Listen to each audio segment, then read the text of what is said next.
गुरुर्ब्रह्मा गुरुर्विष्णू गुरुर्देव महेश्वरा गुरुर साक्षात परब्रह्म तस्मै श्री गुरुवे नमः. आता हा गुरु कसा असावा तेही सांग. तो ब्राह्मण असावा. तो भगवत भक्ती करणारा, वितरागी, दिव्य ज्ञान असणारा, सर्व कर्मांभोगी, तारतम्याने वागणारा, उदार, दयाळू, मीत भाषण करणारा, शांत, मानाची अपेक्षा नसणारा, दांभिकपणा नसणारा, अहिंसक व अत्यंत विरक्त असा असावा. सर्व वर्णांच्या लोकांना गुरुमंत्र देण्याचा अधिकार ब्राह्मणांना आहे असे वेदवचन आहे.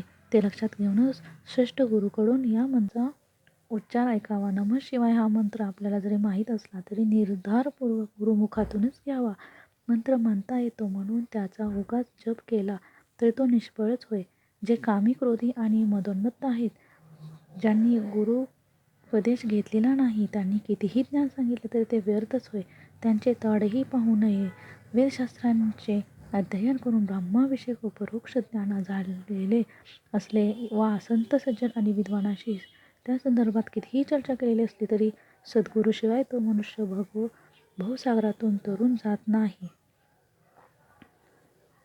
किंबहुना प्रत्यक्ष देवाने येऊन जरी रहस्यमय ज्ञान सांगितले तरी सद्गुरूला शरण गेल्याशिवाय तरणोपाय नाही. उपनयन झाल्याशिवाय गायत्रीचा जप करतो तो भ्रष्ट व अपवित्र होय. वराशिवाय वराड जसे निरर्थक तसाच हा प्रकार. एखाद्याने अनेक ग्रंथ वाचले तरी त्याचा गर्भवास चुकत नाही.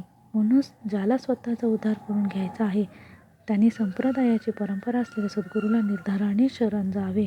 त्याचा पूर्ण संप्रदाय गुरुपरंपरा ज्ञात नाही अशाला गुरु करू नये.